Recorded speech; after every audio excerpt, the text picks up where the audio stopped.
Buenos días, señores y señoritas estudiantes. Es un placer tenerlos nuevamente en este espacio de construcción académica donde formamos el carácter y el intelecto de la próxima generación de líderes en la atención prehospitalaria del Ecuador. Hoy nos adentramos en el contenido 2 de la unidad 5, una temática que marca un antes y un después en cómo ustedes perciben su profesión, pues hablaremos de los mapas de riesgo y la georreferenciación de eventos, enfocándonos en la identificación de esos puntos calientes o hotspots de accidentalidad y violencia que tanto afectan a nuestras ciudades. Quiero que empecemos esta clase derribando un mito muy arraigado en nuestra formación tradicional y es esa idea de que el tecnólogo en emergencias médicas es únicamente un proveedor de soporte vital, alguien que llega, carga al paciente y corre al hospital. Esa visión quedó obsoleta en la última década. En el complejo entorno sanitario que vivimos hoy en el Ecuador, ustedes deben transformarse en el primer sensor epidemiológico en el territorio. Ya no basta con saber qué le pasa al paciente desde el punto de vista fisiopatológico, ahora es imperativo comprender dónde sucede el evento y por qué ocurre en ese lugar específico, porque esa capacidad de análisis espacial es lo que diferencia a un simple operador técnico de un verdadero gestor de salud integral. Para que dimensionen la importancia de esto, permítanme ponerlos en contexto con nuestra realidad nacional. Vivimos en un país atravesado por dinámicas de riesgo sumamente heterogéneas. Por un lado, tenemos la siniestralidad vial crónica en ejes arteriales peligrosos como la Avenida Simón Bolívar aquí en Quito, donde la lluvia y el exceso de velocidad crean un cóctel mortal casi a diario. Y por otro lado, enfrentamos una violencia estructural concentrada en distritos como Nueva Prosperina en Guayaquil, donde el riesgo no es el clima, sino las balas. En este escenario, el mapa de riesgo deja de ser una ilustración estática que colgamos en la pared para cumplir con una auditoría y se convierte en una herramienta de supervivencia y eficiencia operativa. Una georreferenciación precisa nos permite reducir los tiempos de respuesta, optimizar la asignación de recursos que siempre son escasos y algo fundamental hoy en día, garantizar la seguridad de ustedes, el personal, cuando deben ingresar a esas zonas rojas. Ahora, para construir mapas que sirvan, debemos entender la epistemología del espacio, porque no es lo mismo lugar que territorio. Históricamente hemos tratado al lugar como un contenedor pasivo, pero la geografía crítica nos enseña a ver tres categorías distintas. Primero está el espacio geográfico o el site, que es el soporte físico medible definido por coordenadas de latitud, longitud y altitud. Para ustedes que manejan una ambulancia, este espacio determina la fricción del terreno, es decir, no es lo mismo recorrer 5 kilómetros en una autopista plana que en una vía de tercer orden en la ruralidad bajo un aguacero. Aquí mandan las leyes de la física. Luego tenemos el territorio, que es el espacio de poder, el espacio apropiado y controlado por actores sociales. En el contexto de seguridad actual en Ecuador, esto es vital. Un barrio no es solo un polígono en un mapa catastral, es un territorio en disputa y ustedes deben entender que cruzar una frontera invisible entre zonas controladas por distintos grupos de delincuencia organizada implica un cambio radical en sus protocolos de seguridad independientemente de la distancia física. Y finalmente está el lugar como espacio de sentido dotado de simbolismo, como ese cruce peligroso donde la comunidad pone flores porque han fallecido muchos peatones. Eso es un lugar de memoria y reclamo social. Cuando hablamos de crear un mapa de riesgo, en realidad estamos graficando una ecuación matemática compleja, donde el riesgo es igual a la amenaza por la vulnerabilidad por la exposición. Desglosemos esto con ejemplos cotidianos.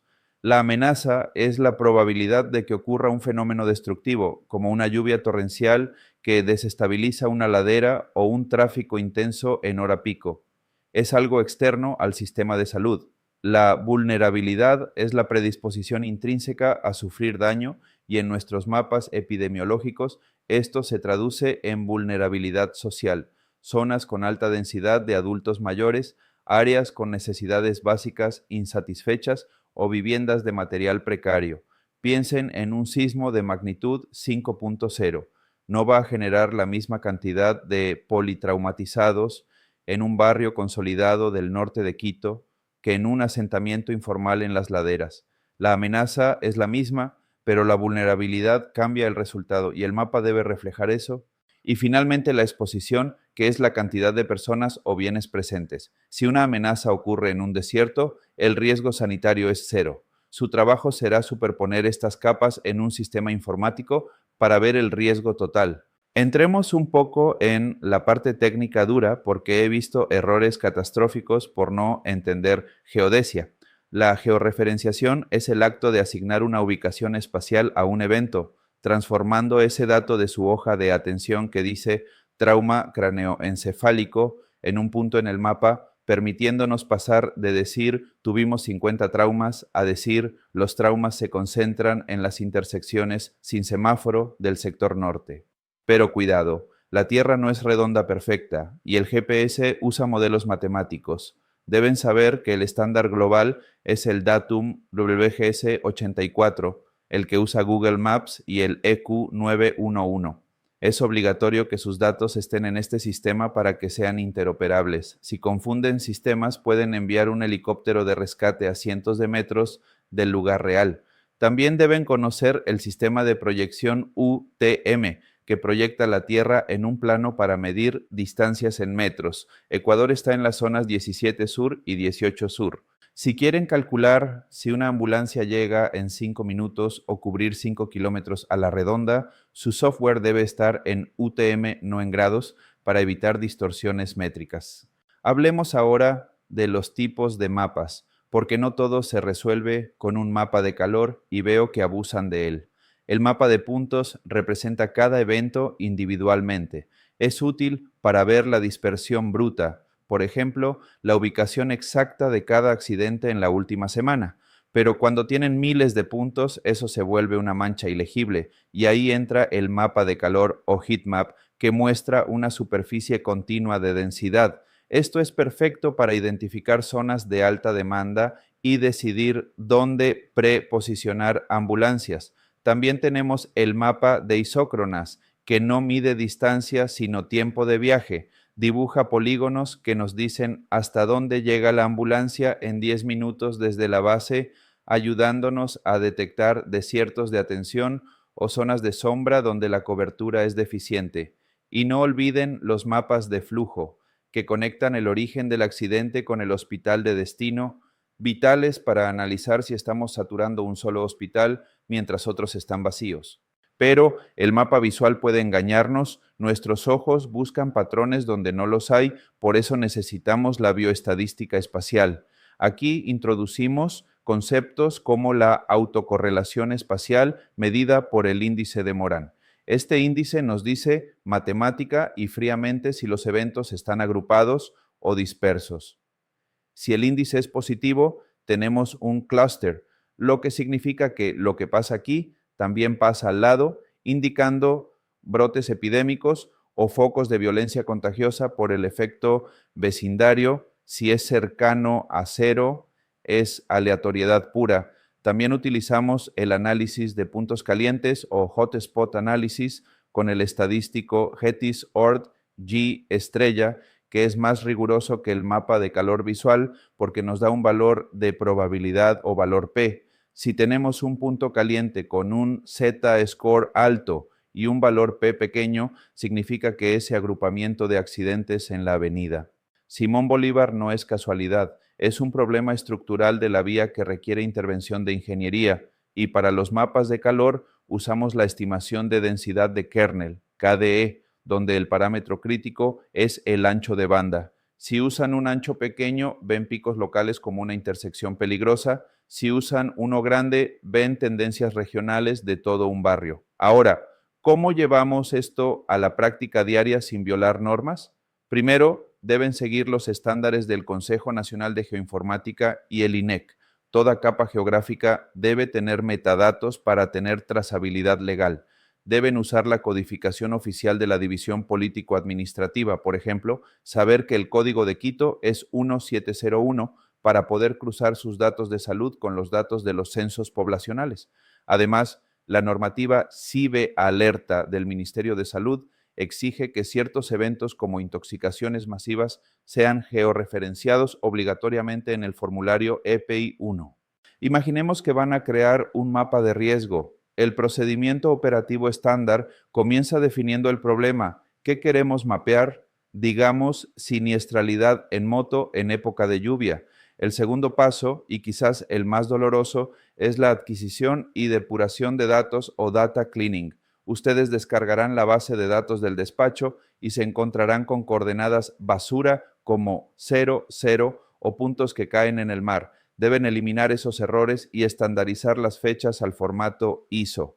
Luego importan esos datos a un software como QGIS o Google My Maps, configurando el sistema WGS 84. Proceden al análisis espacial generando densidades o isócronas. Y finalmente, lo más importante, la interpretación y comunicación, traduciendo ese mapa bonito en una orden operativa clara, como mover la ambulancia Alfa 1 al punto X de 17 a 20 horas, porque ahí es donde va a ocurrir el accidente según la estadística.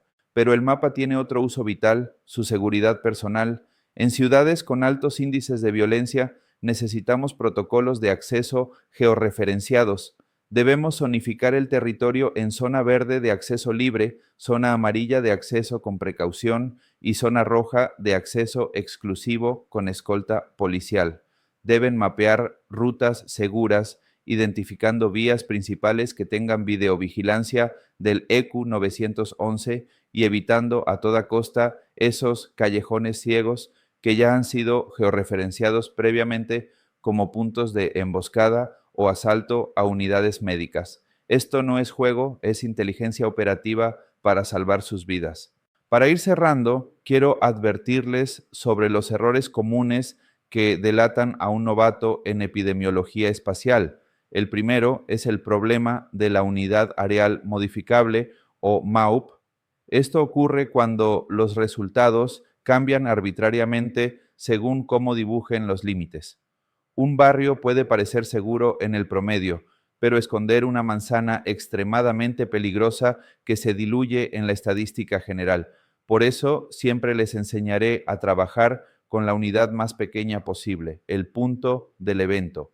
Otro error gravísimo es la falacia ecológica, que consiste en asumir que todos los individuos de una zona comparten las características del promedio de esa zona. No cometan el estigma de pensar: como en Nueva Prosperina hay violencia, este paciente que vive ahí es un delincuente.